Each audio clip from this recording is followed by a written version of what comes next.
Beginning. My name is Sapreeth Kaur. I'm the Executive Director of the Sikh Coalition. I wanted to thank you all for joining us this morning for the release of our report on school bullying among Sikh children called Go Home Terrorist. There's copies, obviously, for all of you here. And we're really excited today to talk about some of the findings here and answer some questions. But first, we would like to invite Congressman Honda up, who's been a huge advocate of Sikh school children and a good friend to the Sikh American community, to share some reflections and remarks.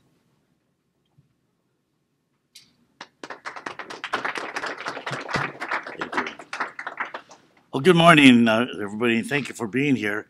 First, let me thank the Sikh Coalition for putting this together. One. Two, for putting the report together. It should be a report that all of us should be reading and digesting, trying to figure out where you want to go from here. I just want to thank Amar Singh, who's the co-founder of the Sikh Coalition and current director of programs, and is an attorney too, huh? Okay, attorney. I'm sorry. No, listen, every community has to have one, or else that's how we defend ourselves, right? So don't back up, step forward. And Japji, thank you for being here. Thank you. Okay.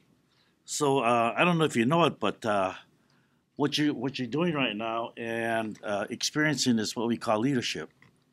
And a lot of times leadership has to do with understanding what's happening to us, processing it, and then internalizing it, and then turning it into something positive so that the things that we experience and learn can be of use for other folks and for society in general.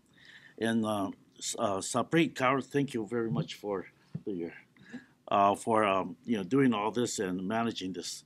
And please know that our offices, the congressional offices, are here to serve as your partners, your colleagues, and as your allies when we move forward on this. I just wanted to say a couple of things. Since 9/11, and probably before 9/11, the Sikh American children and their parents have endured more bullying, hate crimes, and discrimination.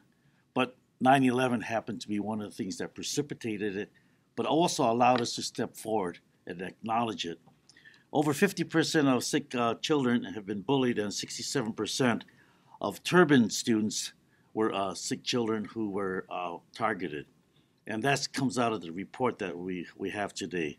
And I understand how that feels, because I myself had, after World War II, being of Japanese background, and we just came out of a war with Japan, the same kind of mechanism happens, that youngsters learn from their parents, and the youngsters perpetuate what the parents teach them. And so I think that one of the things that a coalition may be thinking about should be looking at institutions, adults, and then the children as victims and perpetrators. Because if they're perpetrators, they're victims too. And so as a child, remembering and hearing parents yelling at their kids in the schoolyard, go get that jab. And the kids I know reluctantly were chasing me around the schoolyard. And so when I reflect on those things, I know that we work with youngsters, but we have to certainly change the institution of this country. When the Japanese Americans have fought back to get redress from our country when they put us in camps, it took us over 60 years before we realized that it was our civil rights that were violated. Not so much our economic or other kinds of things that we lost, but we lost our civil rights. So in 1988, President Reagan signed the bill H.R. 442, which said that the government of this country unequivocally takes full responsibility historically for what it's done to the Japanese American community. And we found out there's 3 reasons why that happened: racial discrimination, war hysteria, and a failure of political leadership. And knowing that, we will not allow political leadership to become an excuse for not doing something. And this is why we have this coalition. Racial hatred, this is why we're here. Because we want to stop media and engage media in a positive vein to teach people about what Sikhism is. I've learned the very first time about Sikhism about the 5 Ks, right? The 5 Ks. And the 5 Ks were the Kata, Kanja, the Kirpan, the what's it? Kish, Yeah. and also the Kachara. And when I learned that, those are the 5 Ks. But what I really learned was those are religious objects and representation of Sikhism, and every one of them had some symbolism of doing good, protecting people, and living as God would have us to live. And so I think that when we all engage in that, we find commonalities in those values and those religious beliefs. All of us, regardless what religion or what spirituality we belong to. So with that, I just want to thank the Sikh Coalition for doing this. I want to thank you for your work, and I want to thank Jaji for your testimony, because you're probably speaking not only for yourself, but for thousands and thousands of youngsters of the same background. But on top of that, all the other youngsters who have been bullied, who will be bullied, and those who have bullying. And so we know that it's not about children, it's about adult institutions. And let me just close at this. Bullyism is not about individuals on individuals. It could be country on country. It's about an attitude of power over those who we perceive as less powerful, and using that power in a negative way rather than a positive way. So thank you very much.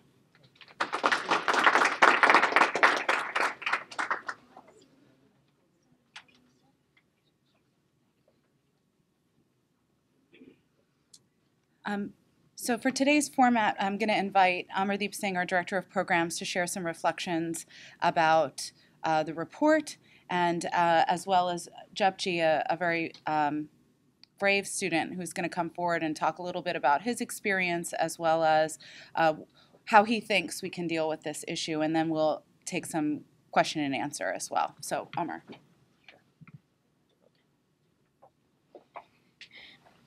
Good morning, everyone. I first wanted to really thank Congressman Honda as chair of the Congressional Anti-Bullying Caucus and a member of the American Sikh Congressional Caucus for, as he's done consistently, stand with us. I still remember in September 2011 walking into Congressman Honda's office, never having done anything, never having walked into his office, and asking that he sponsor a resolution condemning hate crimes against Sikh Americans in the wake of 9/11. And Congressman Honda said yes.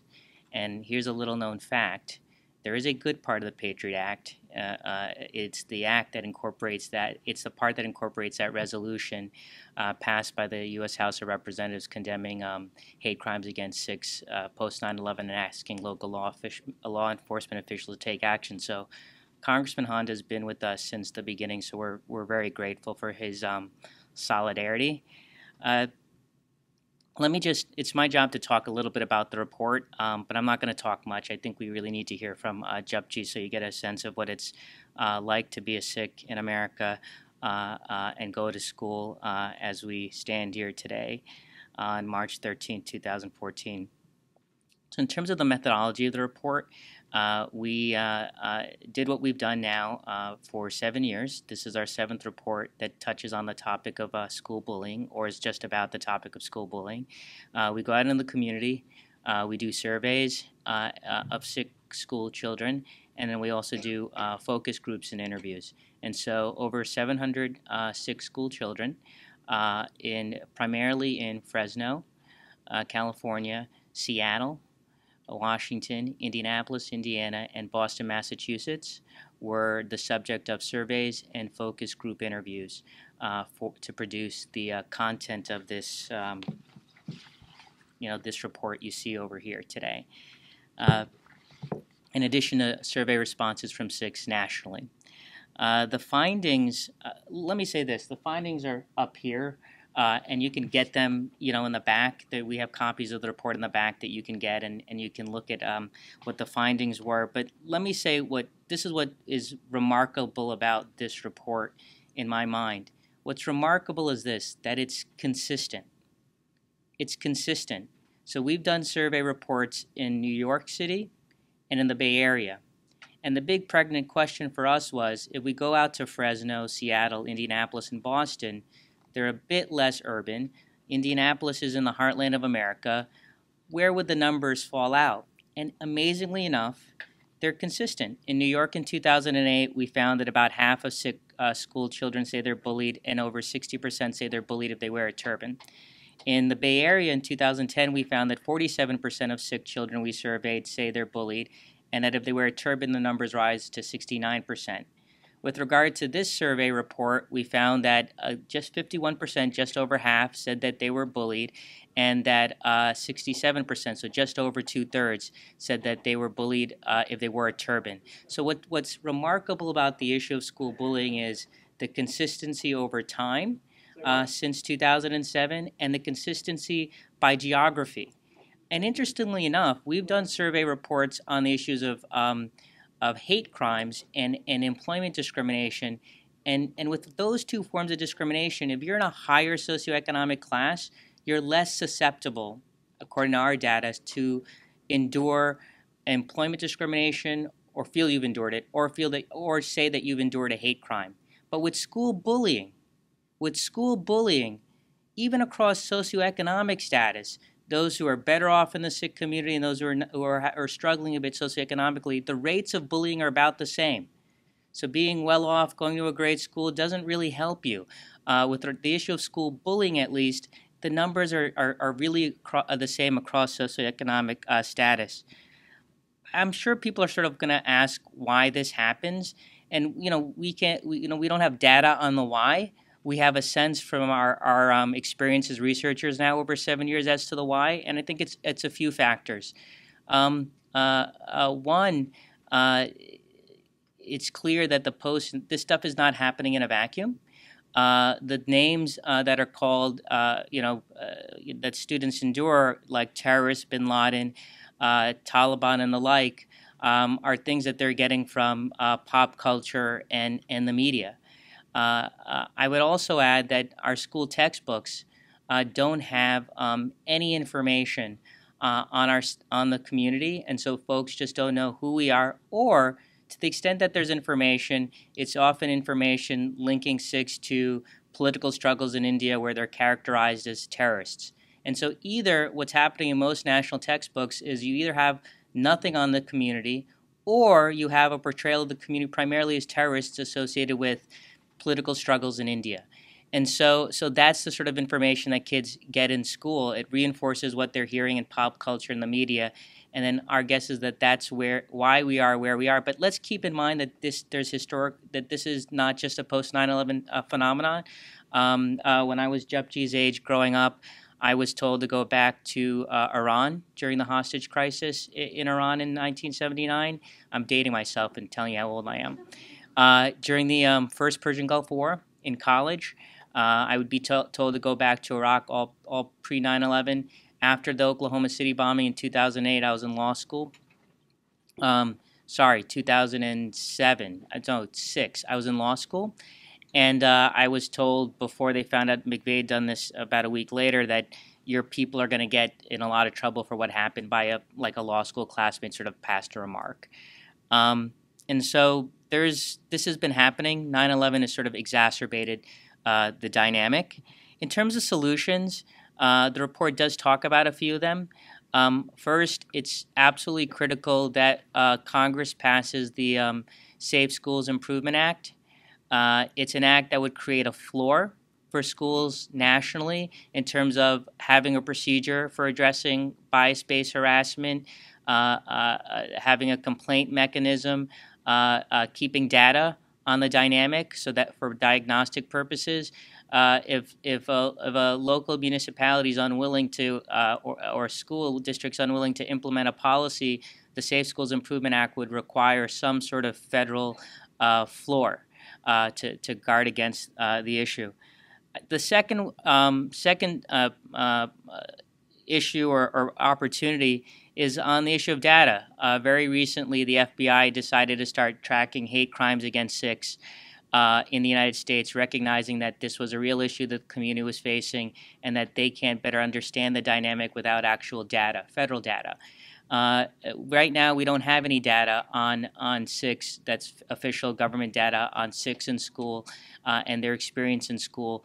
That's a problem. We're a community that faces real issues with school bullying, and it just doesn't seem right to me that a small nonprofit organization called the Sikh Coalition it has to conduct these surveys of our kids. Schools know what's happening in their four walls. We're not in those four walls. We can only talk to them in community centers and the like. It would really be helpful if there was an official compilation of data on this dynamic. Without that, folks just have to rely on our surveys, which are great, but they obviously don't carry as much weight as federal data would. The third issue or opportunity would be textbooks. We'd love to see school textbooks begin to have information about our community and talk about our contributions to the United States. You know, there were Sikhs who worked and built the railroads that put America together in the early 1900s. One of the most important Supreme Court cases involving whether a person of Asian descent could be an American citizen or not was a case involving a Sikh, Bhagat Singh Thind. Sikhs have been serving in the U.S. military as early as World War I. So we have a history in this country. The first Sikh, sorry, I'm just going to give my last one. The first and only Sikh member of Congress, Dalip Singh Sand, was right out there, right in front, calling for the passage of the Civil Rights Act of 1964 when that struggle was happening in Congress. We've contributed to this country. Kids just don't know about it, and they should learn about it. Finally, we're going to need a bit more smarter, targeted engagement by our federal agencies in the community. You know, Japji is very lucky. He, in his matter, was able to get the help of the U.S. Department of Justice, and the school eventually entered into an agreement in his matter where there would be he would be protected in school, and kids would learn more about some of the post-9/11 issues that Sikh children and other South Asian children face in his school, and he had the help of the Department of Justice. You know, the problem is that there are thousands of Japjis. There are thousands of Japjis around the country. According to federal data, Asian Americans are the community that is most likely, the racial group that's most likely to be bullied in the classroom. Asian Americans. We don't have Sikh data, but we have Asian American data. They're the most likely out of any other racial group to be bullied in the classroom. Guess which community files the least number of complaints within the Department of Education of school bullying? Asian Americans. Asian Americans. So there's a gap and an opportunity there between the resources that our federal government provides and our community utilizing them. And so we look forward to working with our federal agencies because we know they want to help in sort of closing that gap as much as we can. So with that, I will stop here. Thank everyone for coming. And more importantly, just thank the young people who took part in the survey work, the young people who took part in the interviews, and Japji for being here today. You can't solve a problem if you're not willing to stand up and talk about it, and so we're very proud, the Sikh Coalition, that our young people have stood up and made their voices heard. Thank you.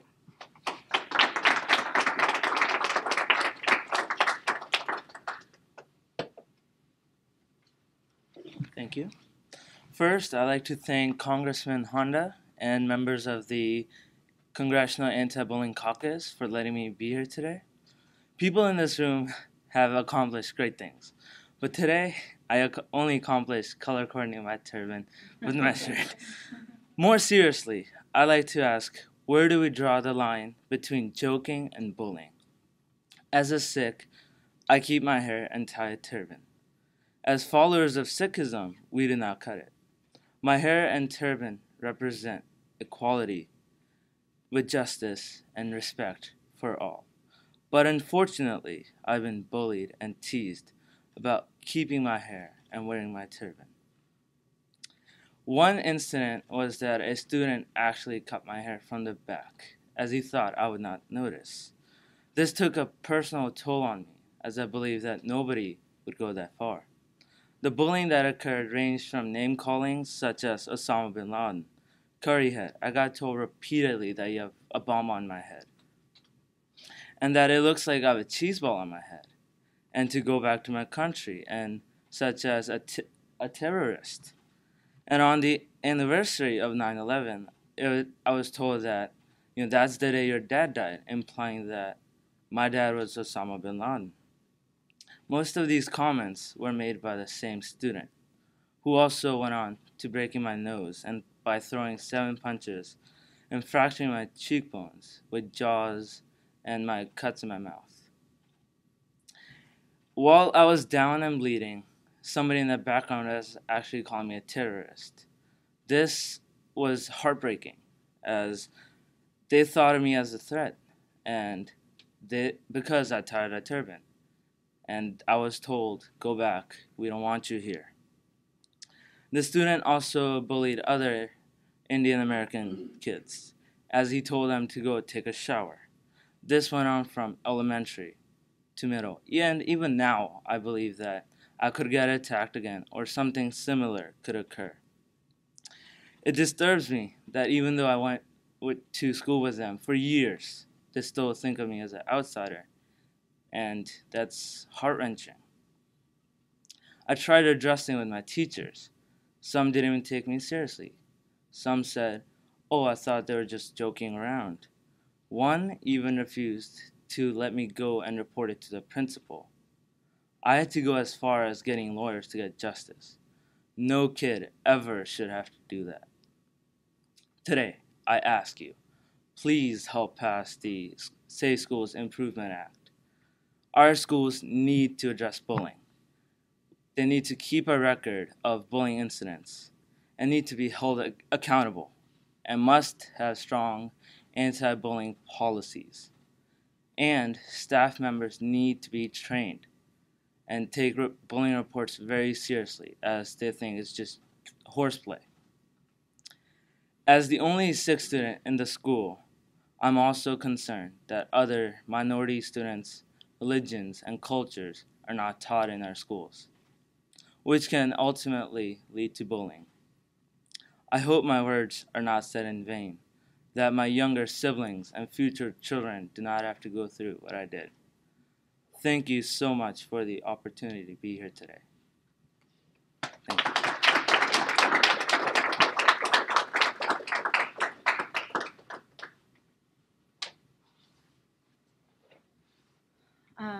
As we begin the Q&A, I wanted to invite Rajdeep Singh, our Director of Law and Policy, to join the panel up here in case we need to field some additional questions.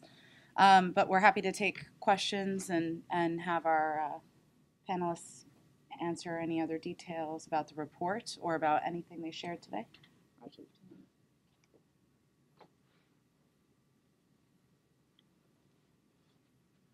Maybe even share a reflection, if not a question. Anju.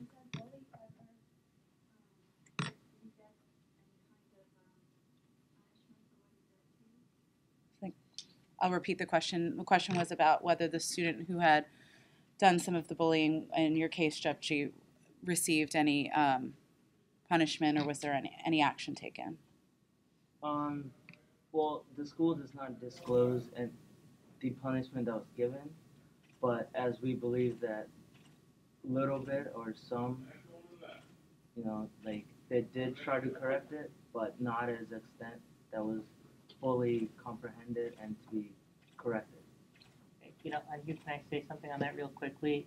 I think also, you should be aware that obviously in the Sikh tradition, we do believe in accountability, but we also do believe in restorative justice. And so one of the things that really meant a lot to me in the settlement agreement with the school that the Department of Justice, their Educational Opportunities section, had fought for, was that the children of the school would learn about some of the post 9/11 discrimination endured by Sikhs, Arabs, Muslims, South Asians as a means of sort of humanizing the community and humanizing the issues.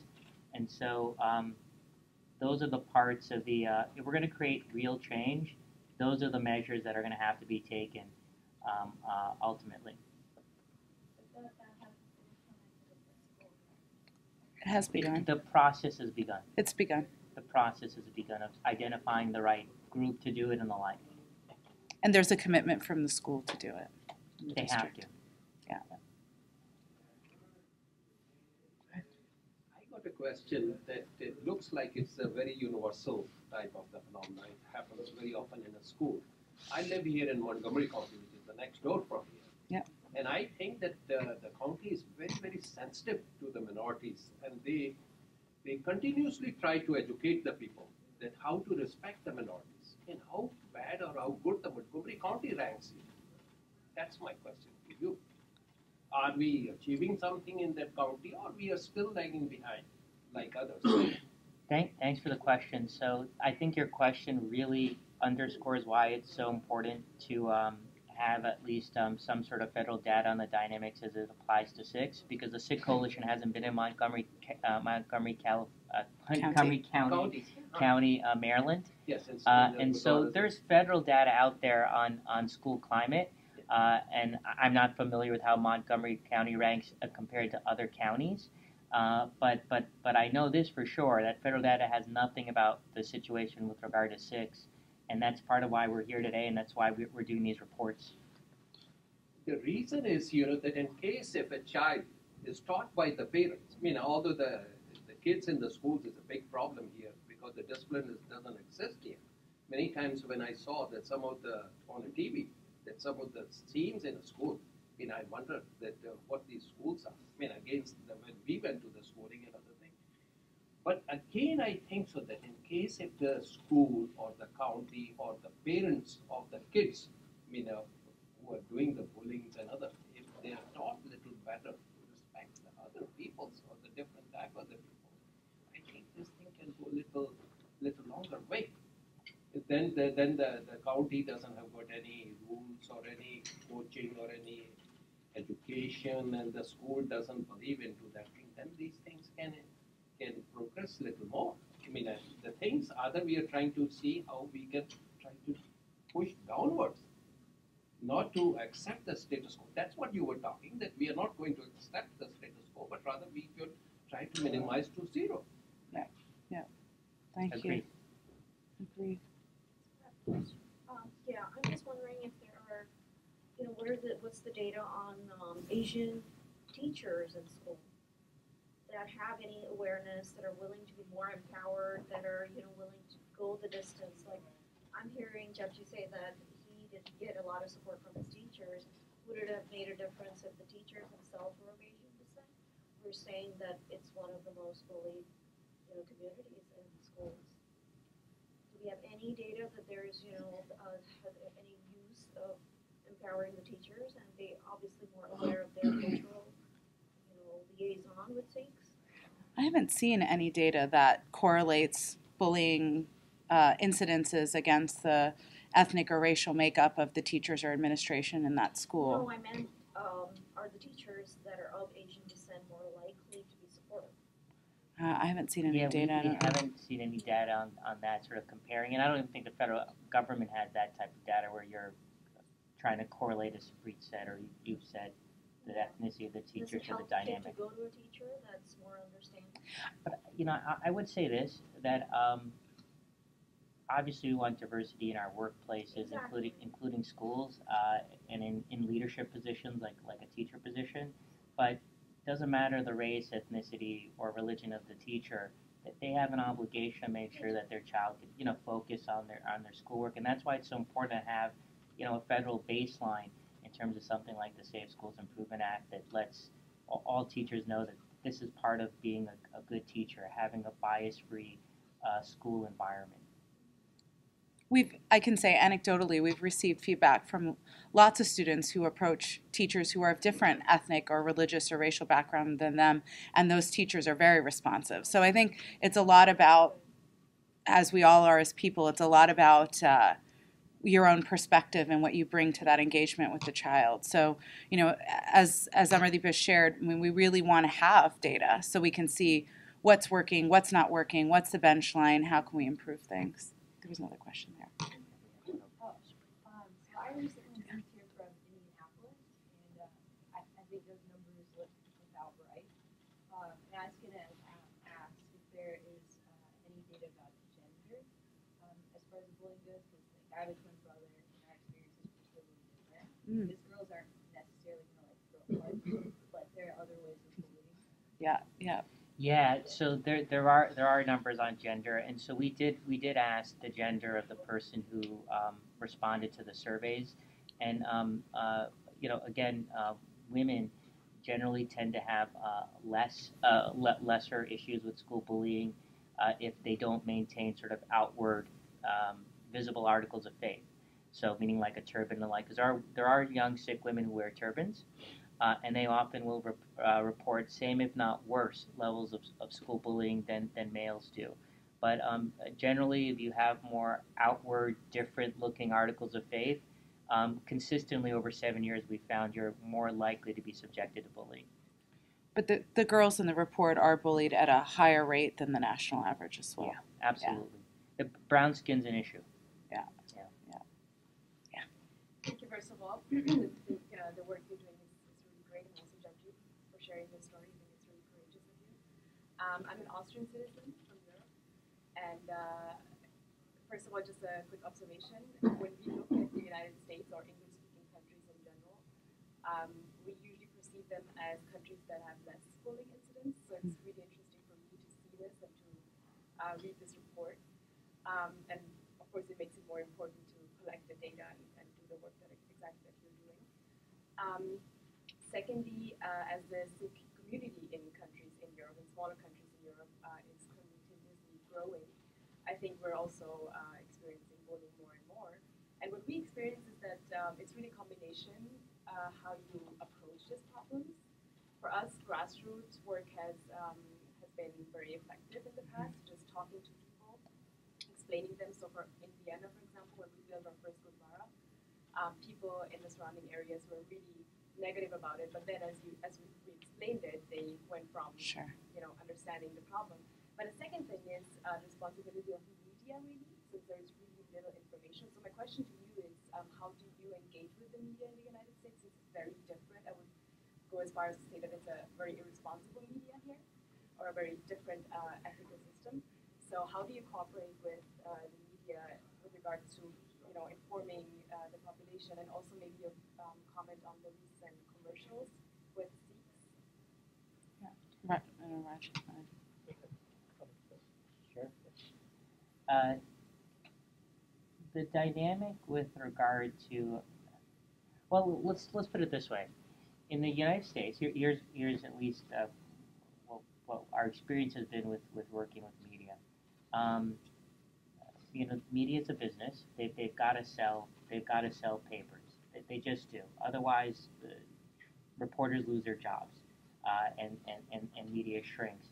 And so, getting into the mainstream media on these issues are difficult.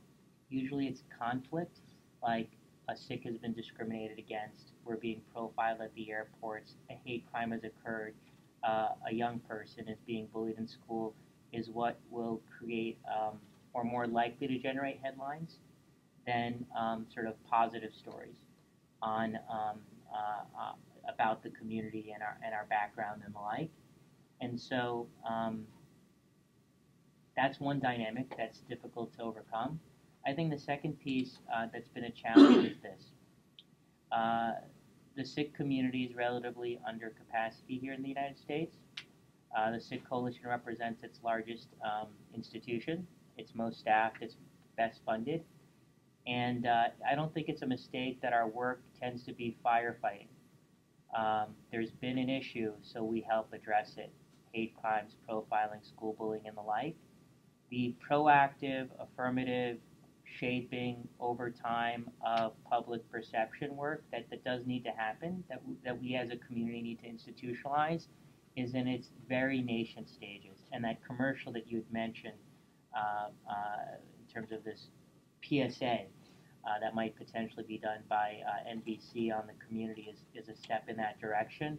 But that work is very nascent, but I think there's a recognition across the board that it has to be done. When I think of a Sikh, right, when I look at a turban and beard, I literally think honest, hardworking, brave and just because that's what I was taught and that's my experience at home. That's not the perception of the rest of America, and it's going to take time to get there.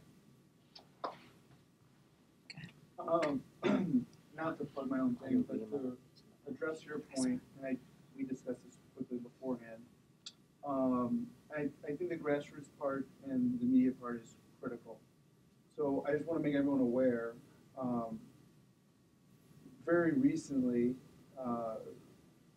earlier this month, I worked on the Obama campaign. I was a national field coordinator, so I knew a lot of the top Obama campaign staffers. So I've been working with David Axelrod's company, AKPD, and their partners there, along with President Obama's pastor, and they're helping us create a field and media strategy where they can help highlight some of these positive contributions that we're making. We had a big meeting. I think some of the folks in this room were there. And basically to do a strategy session and raise the funds for the polling to find out what about us resonates with the American people. Because I've found, I've been fortunate. I've never actually been bullied that much. I have been bullied, but I can't say I've been bullied that much. But what I found is when I told folks when I was growing up in high school about who we are, people were like, "Oh wow, that's very modern. It's very it's more Western than we're Western, than people have been traditionally in the United States." So I think we have a lot of values that are shared with American people that we have not just articulated in a massive way. And I think working with literally the people that elected the first Black president and having worked on a historic campaign, probably the biggest campaign in the history of the world, which was the 2012 Obama campaign, the biggest field campaign in the history of the world.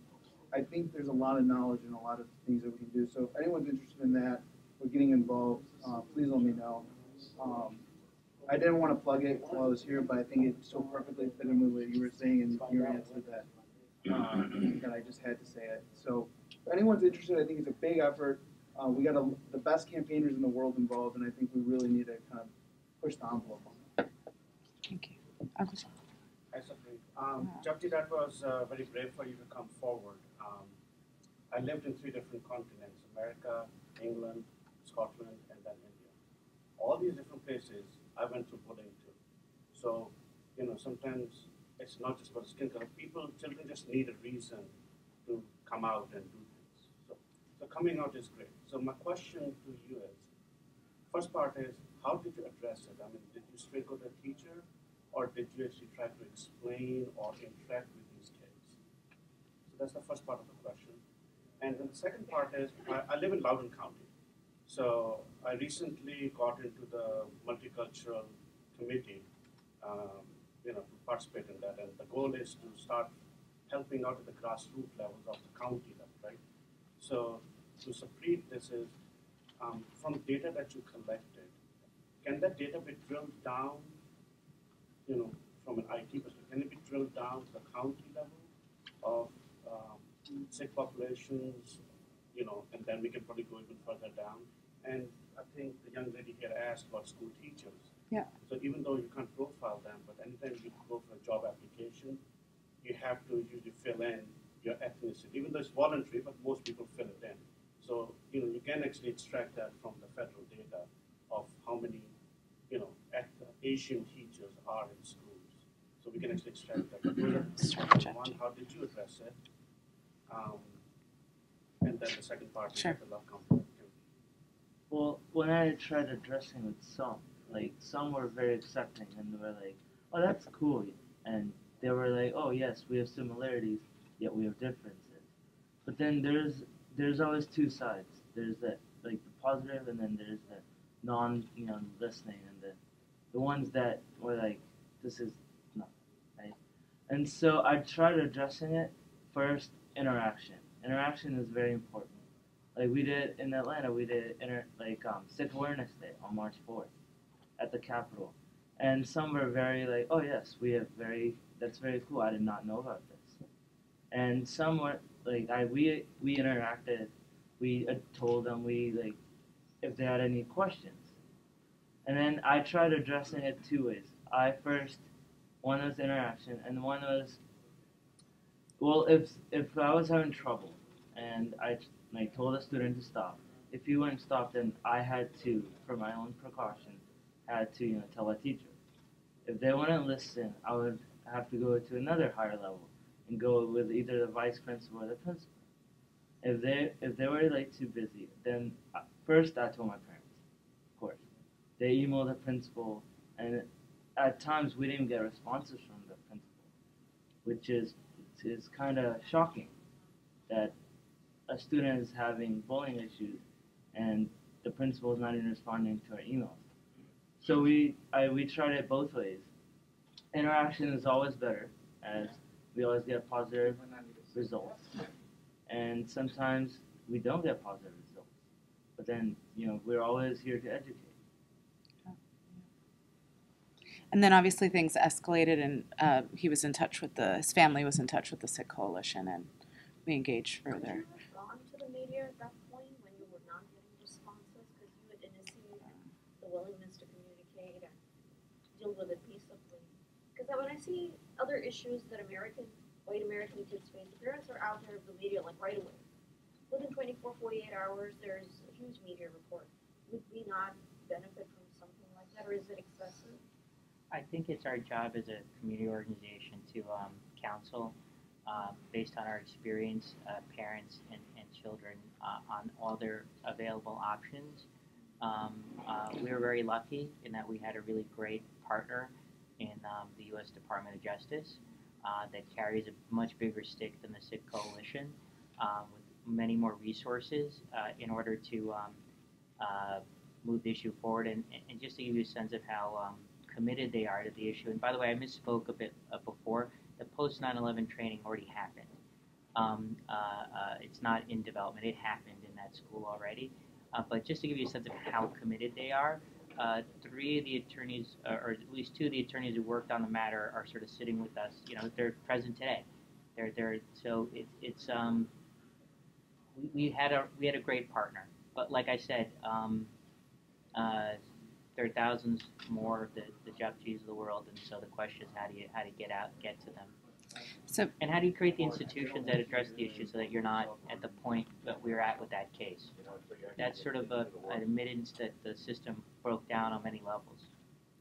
So to answer your other question, there are some pockets from the data where we can figure out are the kids in the same district or in the same neighboring districts, and we can go back and try to work with those school districts. Just recently, Gurjot Kaur, staff attorney, Amar, and myself were meeting with the principal of Richmond Hill High School, which is in Queens, New York, and has one of the highest concentrations of Sikh populations in the country.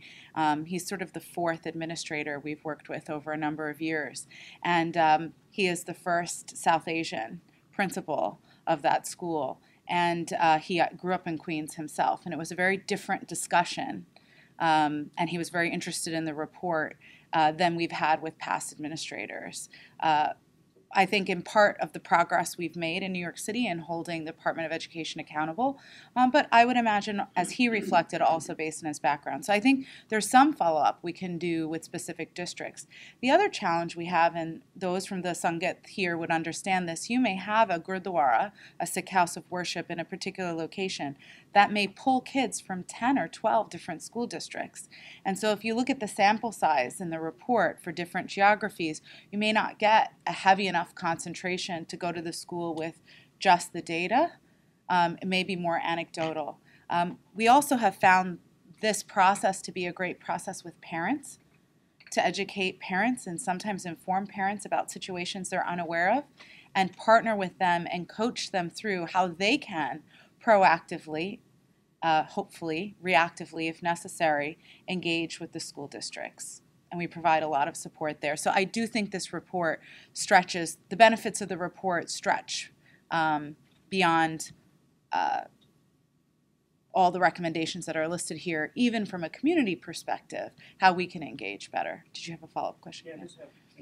So, And then, for the act that Rajiv mentioned, that support the act, I think towards the end of his, does that include any verbiage related to Raj, school textbooks that include like Sikh history or anything like that? Raj, if you'll So take that. I can address that. The Safe Schools Improvement Act is mostly focused on data collection and to create a baseline for data collection around the country so that regardless of whether you're a school in New York City or a school in rural Indiana, you're providing the same set of information, same information sets to the federal government. Now, I will say with respect to textbooks and teaching about religion in the public school, this is actually a very controversial subject. There are some in this country who believe that the U.S. Constitution, the First Amendment, the Establishment Clause, which establishes church-state separation, would limit or should limit the ability of teachers to teach about religion in public schools because, according to them, there's a very fine line between teaching and preaching. So our efforts to try to teach about the Sikh religion in the context of American history are sometimes met with resistance from people who are otherwise well-intentioned. So that is something that is still being worked on. I just want to add one more point to this conversation with respect to the political will at every level of government to address this problem. There's some people in this country, there are many perhaps, even parents, who believe that bullying is a rite of passage. It's just something you have to grudgingly accept as a part of life.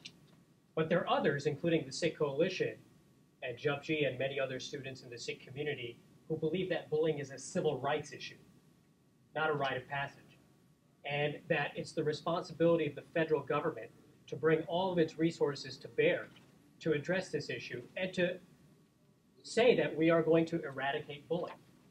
It may be a tall order, it may be a very difficult and ambitious goal, but there are many, and there's an emerging movement not just in the Sikh community, but across communities, the LGBT community, the Asian American community, the Latino, African American communities, to say, look, bullying is not a rite of passage. This is a civil rights issue, and we need to get rid of bullying in the United States. I think if we adopt an attitude like that, I think it's a problem that can be overcome and will be overcome.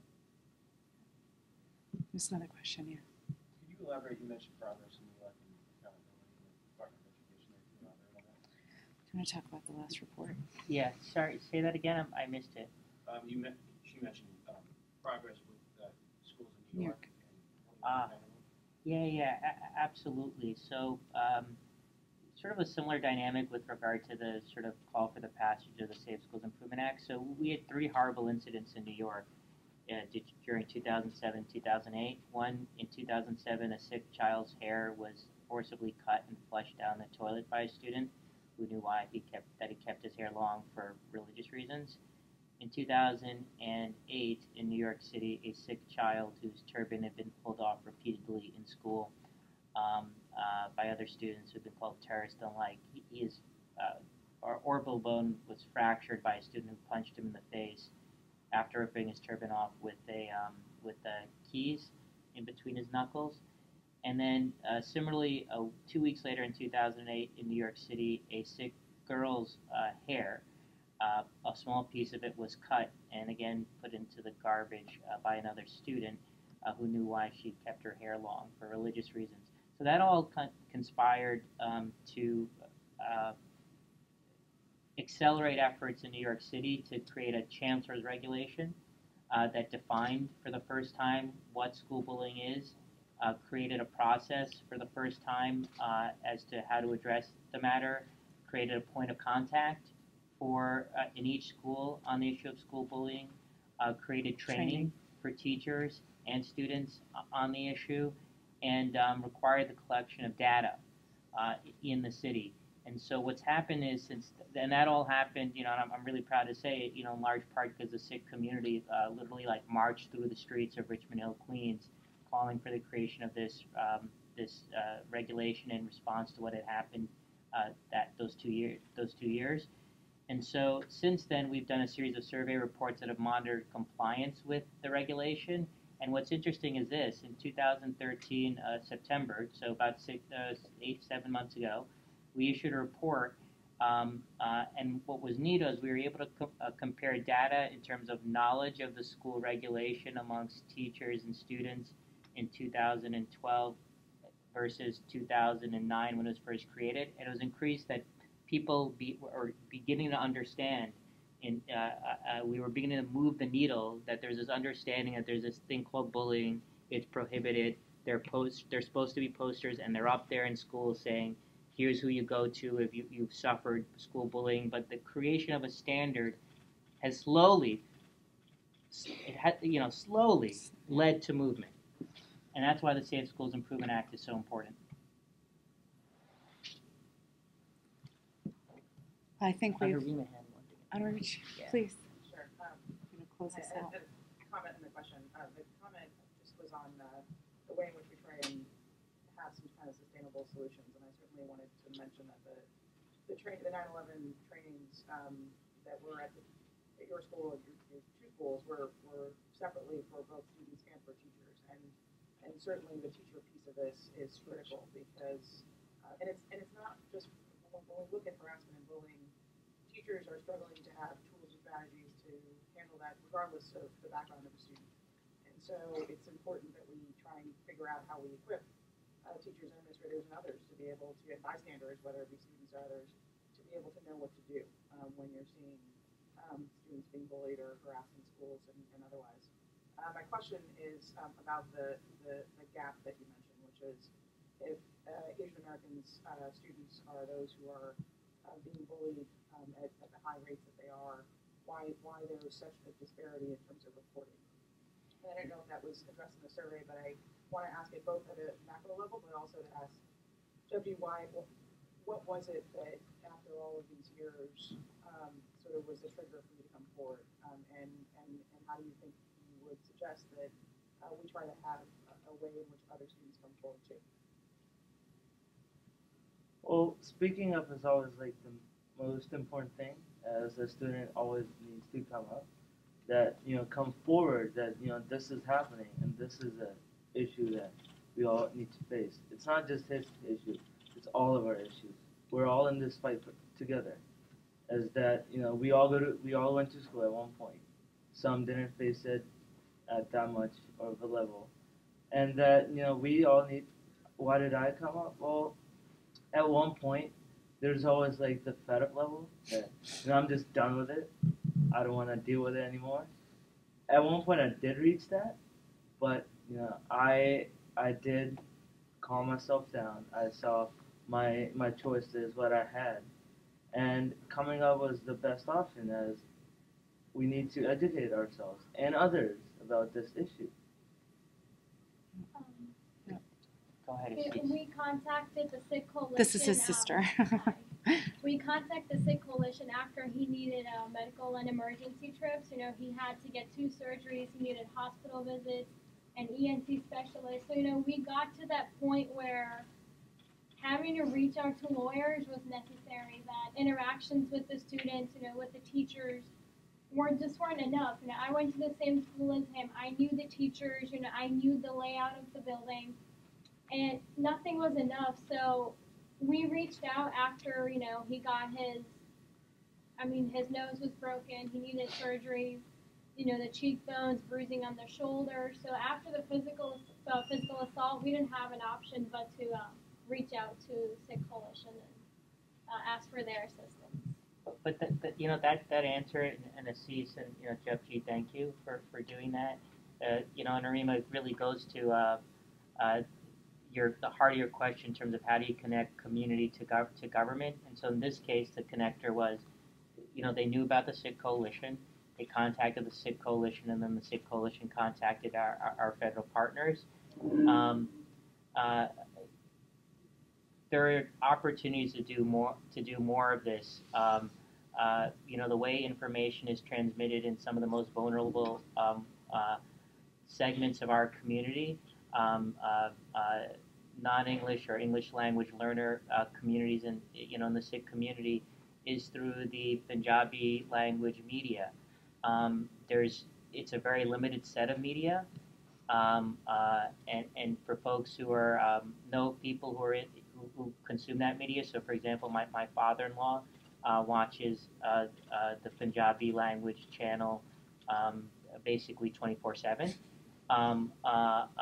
and so that segment of the community that often is most vulnerable, if we're in those spaces, you know, your return on investment is going to be much higher than putting something up on a website. You just hit a lot more people in terms of making it up. So I think it's just a matter of understanding how particular communities communicate, and then being in those spaces. One way they communicate is through community-based orgs like the Sikh Coalition or SALT in the South Asian community. Another way is through our in-language, you know, media. Another place, you know, in the Sikh communities through our houses of worship.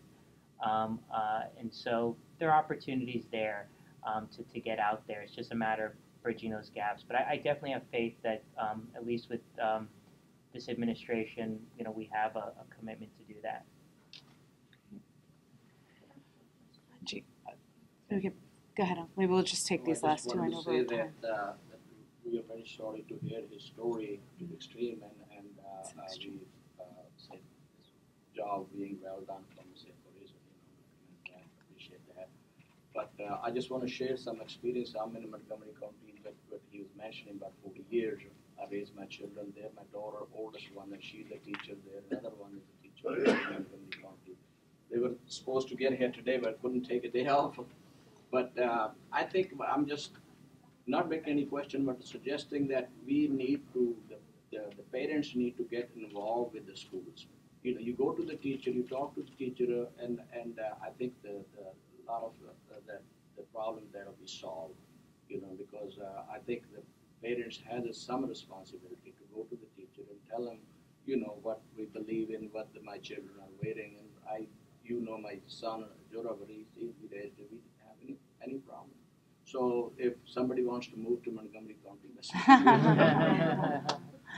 thank you, Uncle G. Good one. Yeah, I was just wondering over what period of time did all this occur? Was it a year or 2 years? Well, bullying started ever since I moved here, because I moved here, and well, what started was that first few weeks that they didn't understand. So. How old were you? How old were you? I started 8, so 8. that's like. So he's a freshman in high school now. And it went on all through elementary. Middle school was worse, I would say, because the immaturity, and then Middle school's rough. And now I believe that it could happen again, that past could repeat itself, and I could get attacked any day. And so over a time period, it would be like 8 years through my school. You know, I wish I could say it's entirely uncommon, but, you know, Amar was very, very articulate in saying there are different points of contact for parents and kids to reach out. And we found that a lot of times kids suffer for years not knowing that there is an organization or a government agency that can help them if they're not getting resolution through the school district. And I think there are a lot of ways for us to engage with the Sangha so that more parents know what they can do proactively if there is an incident, how to react, what resources that they have. But it's not right that I'm asking a third question. But how about your classmate? How much they were helpful to you? How much the teachers were helpful to you? In general, any place, if some injustice happens, there's always some very nice people who come on your side also. Yes. That's my question. Yeah. What was your support there? I've had friends that I've had, you know, they've stepped up for me. That they came out and they were like, okay, this needs to be addressed. They've gone to the principal. Principal always, you know, okay, we'll try to do something. Did we always get a response? No. Yeah. I mean, yes, I've had support. I've had like my friends, my family. They've been a wonderful support to me. They've walked me through it, and they've been my support, my cushion too, at one point, and they've been really helpful, I would say. And friends, at one point they were just like, we all need to march through the streets and support for you. But you know, yeah. We're getting there. Amar Rajdeep, do you have any closing thoughts you want to share? No, great. Well, wanted to thank you all, and again the caucus for hosting us today. And for your attention to this issue. Please make sure you do take a copy of the report and some of the statistics. There's a second sheet, and be in touch with us if you have any follow-up questions or if you know anyone who needs any help. Thank you.